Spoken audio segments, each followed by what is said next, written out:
Welcome back, everyone, to Thoughts from the Round Table. I'm Jacob. I'm Pierce. Today, we're talking about the strange movie that's so bad we couldn't finish. Doctor Sleep. Oh, I thought you were like. I'll hand it off to you. That'd be cute. Do that. Well, you're like Dr. looking at me, Sleep. and you know what? Yeah. Let's just run it back real quick. You say Dr. Sleep. I'll say Doctor Sleep. Yeah. And you say. The movie. You said no. That's my job. I'll say Doctor Sleep. You say.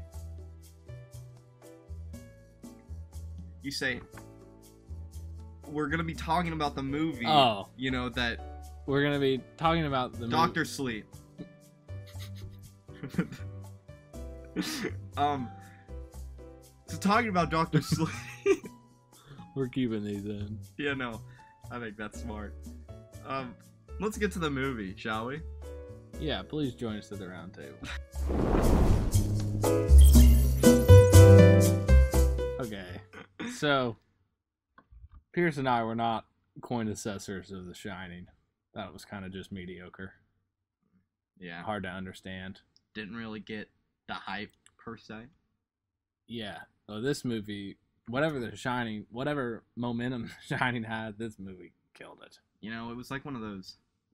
I don't even know what I was gonna say. I was gonna say Trains. It's like, yeah, a lot like a train wreck, except you can look away, right? You know, that's the phrase. It's like a train wreck. Oh, but you can't look away. This is like when you're watching a train wreck and you pull out your little. That's what I was gonna say. It's like on Westworld. Have you guys watched Westworld? I'm watching it right now, and it's like The Shining is a western town, and then this movie is when the boys just walk in their white suits and they're like, pause, and then everything just stops. That's a good job. Everyone got that. Thanks. No one liked that. Everyone liked it. Yeah, so kind of just talk about this movie. They all have superpowers. Some can read minds. Some can change what people think. Some can make them sleep. Some can fly. Yeah, some can travel universes. I don't know. Like we said in the beginning, we did not finish this movie. And we got through probably a large chunk of it. I'd say 70%. I think an hour and 30. 70% maybe? Yeah, maybe more. Maybe more. I still couldn't tell you at all what happened. No. In the movie. We were thinking about making another topic, but then realized that it's far too late in this evening to watch another movie. And we also have been really bad about keeping up, so you're going to get this load of garbage. Congrats. But, so first off, why did they make The Shining, which is a horror movie, into like a Marvel movie? I don't know. It was like Doctor Strange. Yeah. Not just because of the Doctor. I really struggle.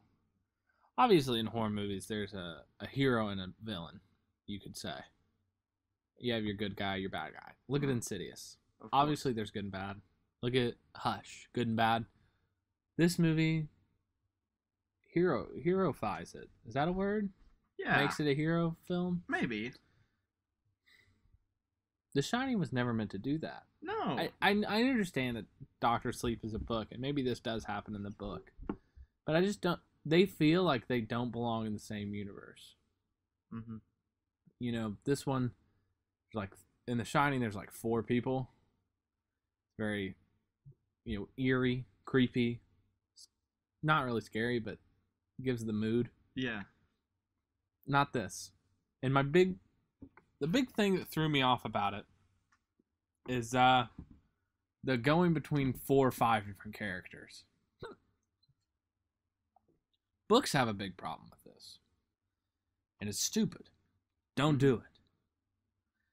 I understand you and your big brains over at the Writing Corporation. I understand that you get it. Us schmoes don't. It's hard to understand. Keep one storyline. When that storyline's finished, start another. Yeah. It's like the people at Big Writing and Big Movie. And Big Ants. And Big Ants. They don't understand, like, flow very well. This movie has -4 flow. Yeah, not Right? good. You know, I've said a lot of times that there's movies that are really bad because the pacing's off. This movie's really bad because I don't think pacing exists. And mind you, we did not finish. Watch the part we didn't watch be the best part of the movie. Yeah, we're gonna get all these comments being like, "You should have stayed. The last bit of the movie explains it all." I don't got time for that. It's 2 hours and 30 minutes, I think. Dude, here's the thing with those type of movies. Don't make a shit movie and then the last make up for it. Because you're gonna lose people. You know what I mean? Lost me. What was that? We watched this movie in AP. And, like, the whole time the movie was, like, a mystery and he solved it or whatever. Oh, I know what you're talking about. It, like, takes place in this movie when flashbacks were big. Uh-huh. Right? I know what was that? I don't know. But that's the movie I think of when you talk about it. Right? And then there are obviously good examples of it. Mm-hmm. In my opinion, I know you're not a huge fan of this movie. Saw does this well. It kind of follows multiple storylines, but it keeps a good tempo, and at the end it makes sense. But Saw also knows its place, because it's an hour and 30 minutes. It knows you're not going to sit through 2.5 hours of it. Mm-hmm. This movie apparently doesn't. Here's what I think throws me off the most about this movie that I just thought of now. Is one, it's a horror movie, but it's big budget Hollywood. Right? Is there not something almost more scary about how poorly made most horror movies are? This one was too well shot for me to pay attention to the scary stuff. Yes. When you're looking at a Blumhouse film, right? The pinnacle of trashy horror, right? Y'all ever seen Purge 4? Yeah. What scares me about those movies is how real they feel. And that's because they're not shot well. They're not artsy. No. Like, when you watch a movie like this, it lets you know that it's an art project, right? It's beautifully shot. I will say, the movie is really well shot. It's gorgeous. And you need an interesting plot for that to, like, take place. But a lot of times, scary movies and horror movies get away with kind of a shittier plot because they're shot poorly. And so you're kind of in for it. I think one of the movies that is a great example of this, I didn't really like this movie very much, but it captivated an entire generation, Paranormal Activity. Shot on home video, baby. And that's what was scary. Because it blurred the lines between reality and here. This movie wasn't scary. Because no way this could ever happen. You knew you were watching a movie. Mm-hmm. So there is a line. There's a thin line that you can walk between art, like artsy and horror. This movie is more on the art side for me. The pinnacle of this is Get Out. Mm-hmm. Great shots. Also has a lot of simile and meaning, and you know, it's like foreshadowing. That's the word I was looking for. And it does that, but it doesn't take away from the movie. This took away from the movie and didn't even do that. Yeah. Well, Get Out's a case all of its own. Yeah. Because like I said, if it's got an engaging storyline, it can draw you in no matter what, and the visuals become an aid.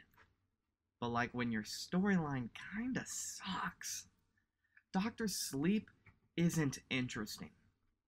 You know? There's no like catching moment. I think we've said this on a lot of our podcasts about horror movies, and frankly, we've chosen some pretty horrible horror movies.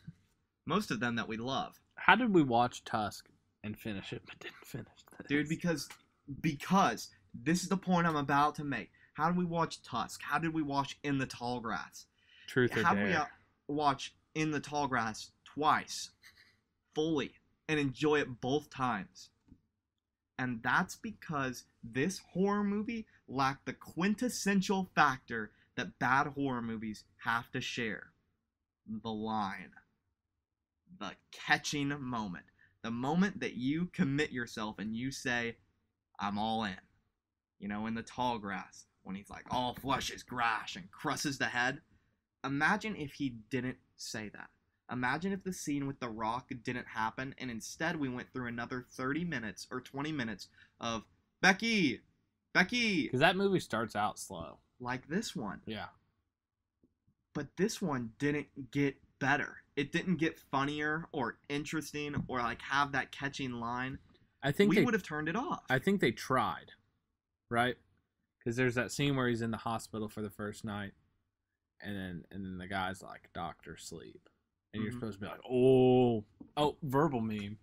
Leonardo DiCaprio from the movie that he just did, where he's like holding the beer and pointing at the TV.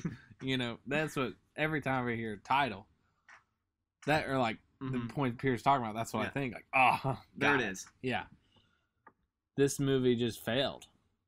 But I guess they did try, and to be fair with them, I kind of was all in for a second. You know what I mean?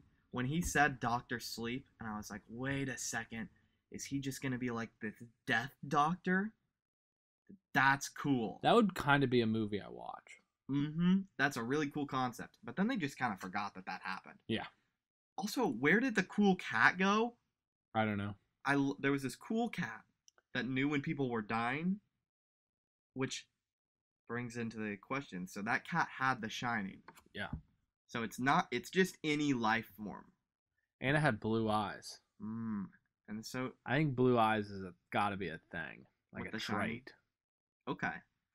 Well, I don't know. I just feel like they forgot everything that was cool in the movie, and then they focused on the things that weren't cool. Mostly being the band of traveling buffoons. I hated that. Is there any redeeming qualities about No. them? What did it add to the story at all? Nothing. Confusion? Yes. Not really intrigue. At first it was intrigue. At first I thought it could be cool when they like took that random little girl and then she ate the flower and all her little band kind of appeared. Yeah. I was like, oh wait, this could be really cool. This could be like one of those what's that movie you made me watch that was really scary? Hush. No, not Hush. It was the one with the people who wore like masks. Strangers. Strangers Pray at Night. Strangers Pray at Night. I thought it could be one of that type movie. Like a culty type thing. And I was like, ooh, this could actually be really scary. If they use that dynamic where like these people would come in and take these people and Dr. Sleep was trying to stop it, which I think is what they were kind of trying to build up to, but just made it quicker. Yeah. I'd like it. And I think if they didn't make the people so freaking stupid, right? They could have leave the mystery element to them. I liked that. I liked not having any idea what they were doing. But then when they started drinking out of that canister of vape juice, I was like, oh, I don't care. No. This is so lame. You lost my interest. Yeah. If they took that out. Oh, sorry. I was just gonna say, if they took that out, they would have been so much cooler. I was kind of all in on them when they like found that girl at the movie theater and then like took her. I was like, this is gonna be cool. They're gonna turn this into a cult member or whatever. I was all in, and then we really didn't get that much backstory for her. And then as far as we know, that's it. They had a really cool idea because they had Chris Hansen's daughter killing child predators or marking child predators. How much better could it be? Right. But then they ruined her. First off, she had intrigue. Yeah, she was a cool character. She had intrigue, and then they took her, and then she just became one of those mindless, let me vape people. Henchmen. Yeah. Also, the henchmen kind of suck because henchmen always suck if the leader is just horrible. The lady with the hat. Stupid.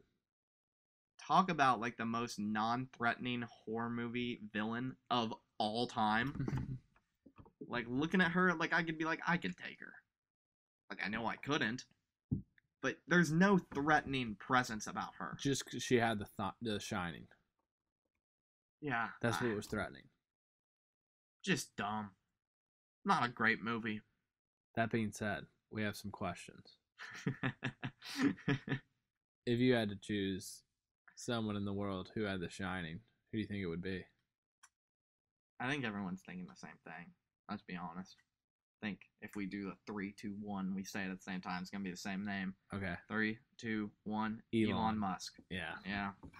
It's gotta be him. It's gotta be. It's the. He's in a different dimension. Yeah, I would almost argue people like Joe Rogan Yeah. could have The Shining just because of their ability to communicate. And they just get people. They get it. But Elon most definitely. He just seems like he would have it because these people are a little funky. It's like if you came up, if Elon like tweeted out like I've got The Shining, I'd be like, yeah, I get it. What if he sees this? I don't think there's even a possibility. That'd be neat, though. That'd be neat. Hey Elon, you're in the chat. Send us a Tesla. Send us also to space. Let's be the first space podcast. Now that would get us some clicks. Now there's our idea. Elon, listen. Here, come real close to me. You put us in a rocket and send us to space to do a podcast, like, I'll buy a Tesla. You won't even have to give it to me. Put the Thoughts from the Roundtable sticker on the spaceship, though. We gotta. There's too much space on that for us not to brand it. Yeah, it's like a dog. It's like we go up there and we just piss on it. This is mine now. Slap! But you know, he definitely has it for sure. Yeah. Who else? He was like the only person I could think of. He just seems like he's one of those guys on like if you look at all those guys, it just seem like they're on a different level. Like Albert Einstein. Yeah. He doesn't really get it because he's on a different wavelength. Neil deGrasse Tyson. Yeah. Neil deGrasse Tyson's kind of an interesting fella. Like, I've seen him on, like, so much. I feel like he's on such a high brainwave that, like, he can't even understand, like, social cues. You know what I mean? Have you seen that clip with him on the Joe Rogan podcast?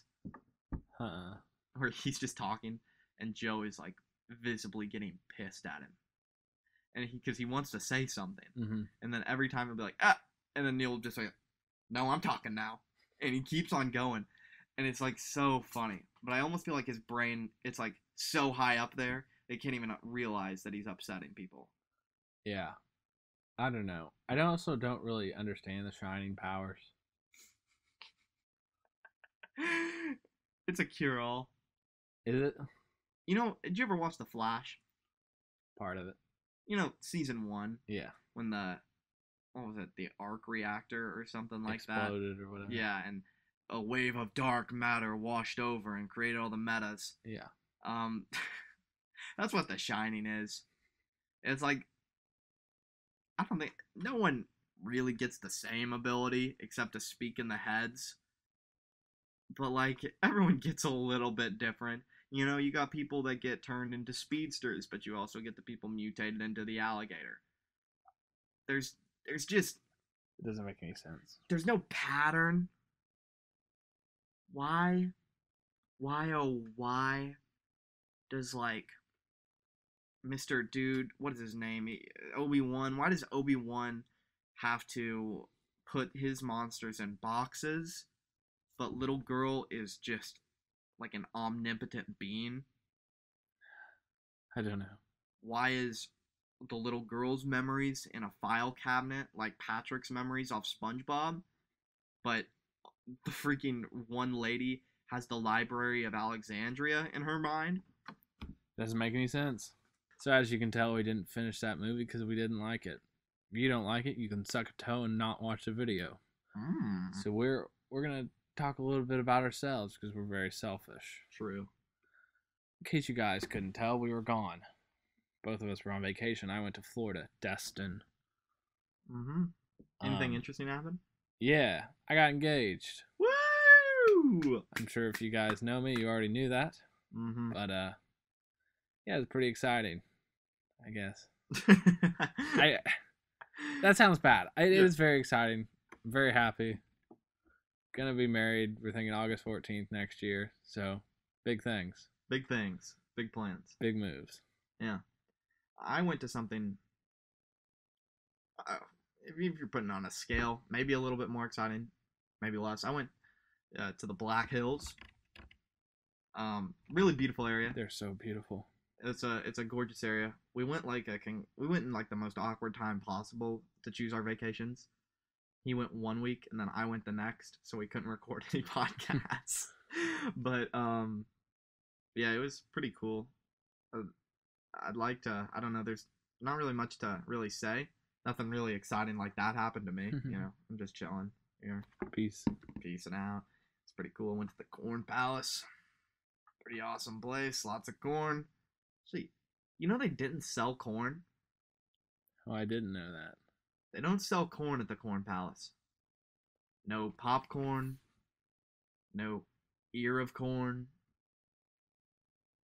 Nothing. Just bear. So, I like to play putt-putt a lot, right? And I only played putt-putt once on vacation. It was very sad. That's pretty much my complaint. Oh, obviously we're not very used to talking about ourselves on a podcast. I don't like it. No, I don't either. But we're doing it to fill space. We're doing it to fill space because this podcast kind of sucks. You know, I'll tell a couple stories. I got a couple stories from the old vacation. So we're driving, right? We see this sign. It says Bear Country. Have you heard of this place? No. If you guys ever go to South Carolina, that's not South Carolina, South Dakota. Whoops. There's a lot of cool things to see. You know, you got Mount Rushmore, which we went to. You got Crazy Horse. That's a load of garbage. Never will get done, and they charge you literally so much money for that. Correct. $30 to enter that park, and you can't even get you can't get much closer than you get on the road. Right. Waste of money. Correct. Waste of money. But anyways, we saw this sign that said Bear Country, and we we thought this is kind of a touristy area, probably just a tourist attraction, like old McDonald's petting zoo. Mm-hmm. One day we're driving back, and I'm chilling in the back seat, looking at my phone, and we pass it, and every time we pass it, I'm like, Bear Country. I always said that, and eventually my mom was like, hey, you should look that up, just see what it is. I looked it up, and there were very vague reviews. All 5 stars, but most of them just said something like bear, or like there are bears here, and it piqued my interest. They were right. We go in. It's pretty cheap, and like zoos. Mm-hmm. It's the whole thing about zoos is you go in, you look at animals in a cage. It's like imagine a zoo, but like minus the cage. Just a gravel road and like probably 80 bears. Just chilling. They just went right up to the cars. Walked alongside of them, nudged them, rolled over on them, ate carrots and sweet potatoes with their paws. Like, that's legitimately, the cutest it was so cute. The bears would be sitting on their butts. It was like off Winnie the Pooh. And they'd have the carrot grip between their paws. Just, it was so cute. So when we were there, we went to Custer State Park. Uh-huh. They have donkeys, I think, that are wild. And we fed those. Mm-hmm. Pretty neat. Wildlife out there, crazy. True. I have 2 stories from my out west. I didn't go out west, but I've been out west. One, we were at Yellowstone, and there was a bison on the road, and a guy revved his engine at it. That's so stupid. I know, because there's that video. This is my part 2. There's that video of I think it's a bison, and it the kid's out the window, and the bison just rams him. Have you seen that? No. It is wild. That's crazy. Yeah, no, it's cool, but dangerous. Yeah. So, speaking of kind of something like that, I was out there and I was Snapchatting. I saw one of those donkeys. They're so cute. I pat one. It was adorable. They are. But Megan Snapchatted me, and if you don't know who that is, that's just one of our friends. She actually did our new channel art. Mm-hmm. It looks great, super cute. But she said that when she was out west at Custer, they were with somebody standing out on the road watching buffalo or bison. I'm not sure which is which. I think they're bison. I don't know. But one of the bison was giving birth, like near the road, and this fucking dumbass looks at Megan and was like, "I'm a nurse. This was my calling." I'm obviously I wasn't there, so I'm improvising the dialogue, but basically this lady just goes out there because she's a nurse and wants to birth the buffalo. And apparently, like, the buffalo dad starts like grunting and like Dude, you gnawing turn on the and ground. run. Yeah. So Megan and her family got out of there, she said. But like, could you get any more dumb than that? No. Those things are so dangerous. Yeah. We should go hunting for them. No. That would be cool. I was thinking about this, right? So, hunting for me, I feel like I would almost not be able to live with myself. Like, Interesting. I don't know why. And here's the weird part. I think I could kill a human. No, okay. That came out really wrong. And with that, No. Let me finish this, okay? There's something about an animal that just inserts my primal, aw, doggy, yeah, kind of aspect.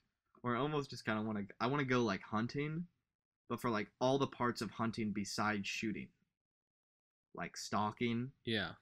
camping, backpack hiking. Stuff all sounds great to me. Right. But the actual shooting might not. But I was meaning like the self-defense thing. Like, oh, okay. That it came out totally wrong there. Yeah. But I feel like if someone was attacking me, I would be able to like injure or kill them and not feel guilty. Which is odd because I feel like if say like a moose attacked me, I'd feel really upset with myself if I killed it. I'd be like, well, that was such a cool animal. You might be the only person who thinks this way. Really? Surely not. Surely not. Surely there are others. Not me. You don't think so? No.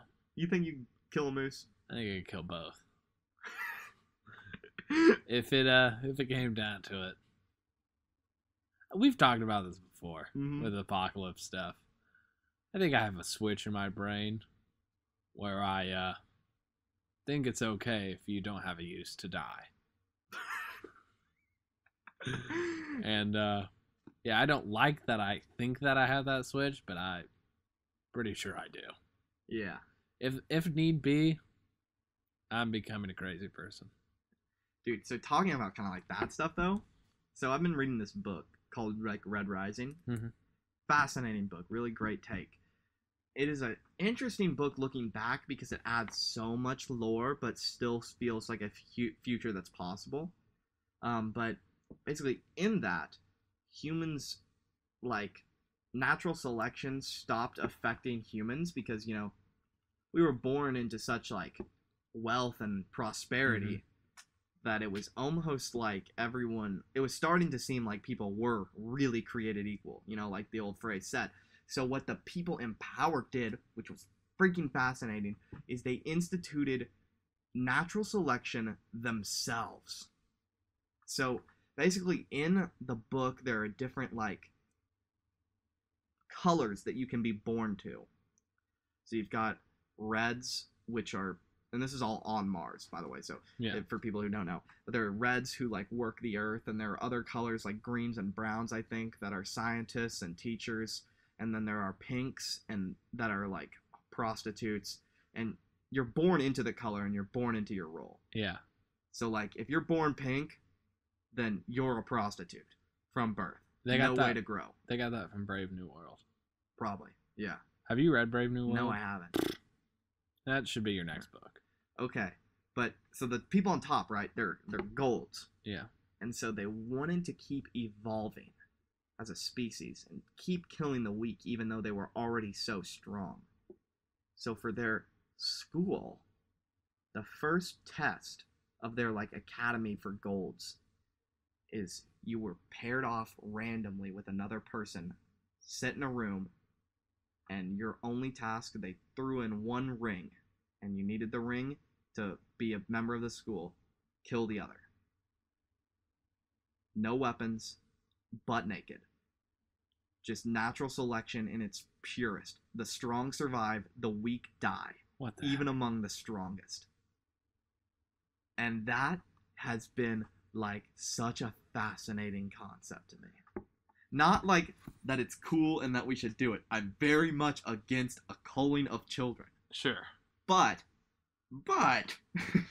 Hear me out. I think that's really cool. Like, who thought of that? I don't know. The author? I don't know. I just feel like that's cool. My book I'm reading, little book club here. Mm-hmm. Dune. Unbelievable. First 200 pages, kind of slow. Kind of learning everyone, learning the landscape, learning the power struggle. And then you get hooked in. Mm-hmm. Are you planning on reading it? Maybe, but I don't care about spoilers. Okay. So there's a Duke Leto. He'll be played by Oscar Isaac. Mm-hmm. Pretty neat. Lady Jessica, who's his concubine, have a kid, Paul. What a name. What a name. Paul Atreides. I don't know how to say their last name. Dumb last name. Yeah. They live on this planet, and then they move to another one to find money. They need money because they want to get rich off of spice. This whole thing is a simile. I think that's what... Isn't that the one? It's like, this is what it is in real life. A parable, maybe. I think it's actually more of a... simile is using like or as a descriptor. Like, you are fat like a dumb horse. You know? Oh, yeah. Like a pregnant horse. That's not very nice. No, no, you know, that was just a general... Yeah. General I thing. was just singing. Not really like pointing that as like an insult, just explaining the concept. No, I think that it's all a parable Mhm. for the Middle Eastern oil. That's awesome. Because you're in the desert, you're finding this resource that helps you travel fast. It tastes good, which oil doesn't, obviously. But Have you ever tasted oil? No. Okay. Changed my oil in my car the other day. Anyway. Yeah, so it's like this super important resource. The only problem, super dangerous to get because there's these big worms and water isn't very common. But there's also a power struggle between the three groups there. The Atreides, which is Duke Leto's, the Harkonnens, which are the bad boys, and the Freemen, who are neutral as of right now. But the whole thing is like they've been explaining that. There's a power struggle. Kind of stupid. I wasn't too into it. And then you start getting into this prophecy stuff, right? The prophecy is that the son of a Ben Gesserit, which is kind of like a religion who Lady Jessica is a part of, the son, and it's a woman-dominated religion, a son will be the Messiah. Ooh. And guess who the Messiah is? Mr. Paul. Yup. And so the whole 6 books are about him saving the world. And each chapter begins with a little like writing about who Paul becomes. That's awesome. Yeah. I love that. This is it's so deep. Like the lore in it and stuff. It's awesome. I might have to read it. You need to. I might have to read it. I might add it to the list. There's so many. I think this is our huge problem. I want to actually reach out to people right now because a lot of the people watching us, I would say, are from our high school. Correct.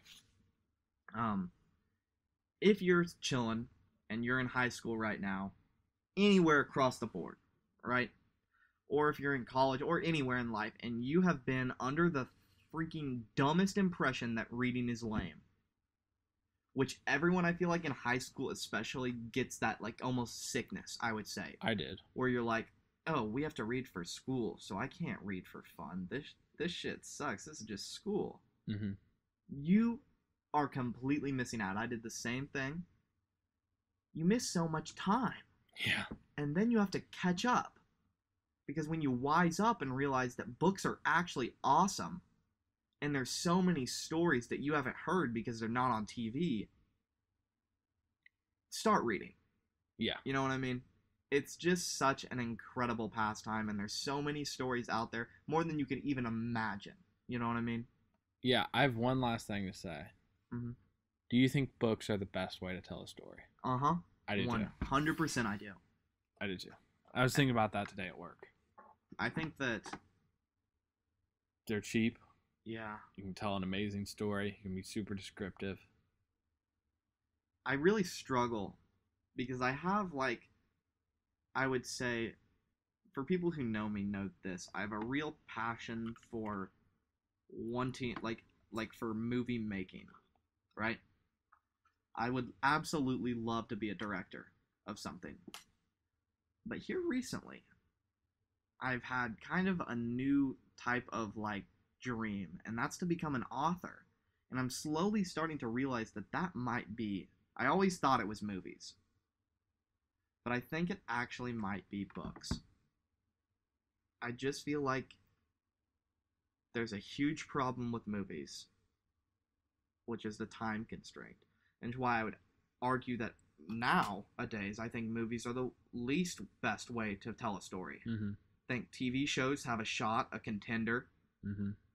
But I think a book is probably the best, if for no other reason than it's the author's raw emotions. Mm-hmm.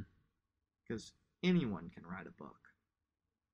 And it's one person usually, like in a fiction like this.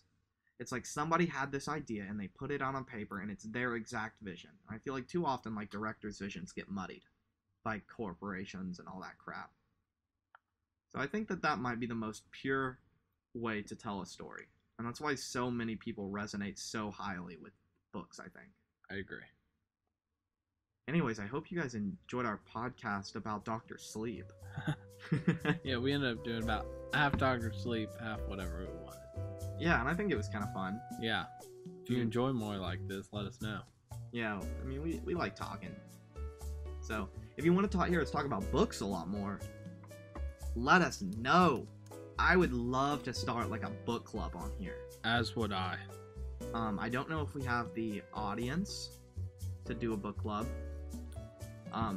Actually, here is what I'm going to tell you guys to do. Here is your mission.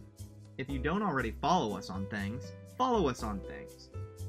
Over the next couple days, I would say, I want to be tweeting out or Instagram storing a bunch of questions regarding our content for the people who actually watch. Because I would like to personally, since we have such a low number, like such a low audience rate or base, I'd like to cater and be, you know, the best we could be for that audience. Correct. You know what I mean? Mm-hmm. I feel like we have a rare opportunity to really interact with people who watch us. Yeah. So, if you guys don't already, follow us there. Tweet at us, Instagram DM us, or answer some of our Twitter questions or our Instagram polls so that we can make this experience a lot better for you. Yeah, do those things. And then leave a like on this video and rate us on Apple Podcasts. And with that, we'll see you guys next time. Goodbye.